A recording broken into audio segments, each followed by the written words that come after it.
Bu sualı həll etmək üçün cəmin hasilə çevirmə düsturlarını bilmək vacibdir. Kosinus alfa çıxılsın kosinus beta düsturunu bilməliyik.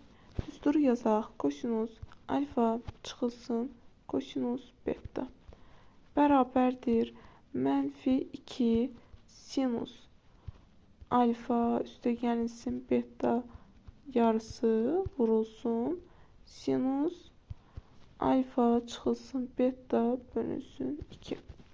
Bu düsturu mütləq bilməliyik və yerinə qoyarıq. Limit x yaxınlaşır 0. Surətdə yazırıq. Düstura əsasən -2 sinus.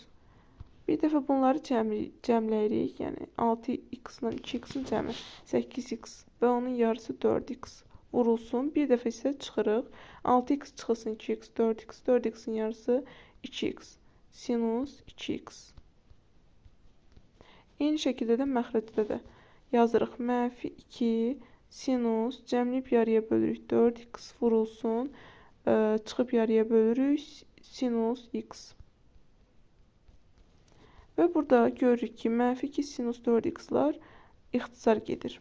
Qalır limit x yaxınlaşır 0. Sinus 2x-i də açırıq. 2 sinus x kosinus x bölünsün sinus x.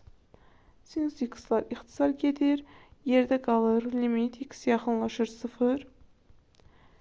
2 kosinus x. Və burada da x-in yerinə gətirib 0 qoyarıq. 2 vurulsun kosinus 0. Bilirik ki, kosinus 0 da 1 alır. 2 vurulsun 1. Bu da edər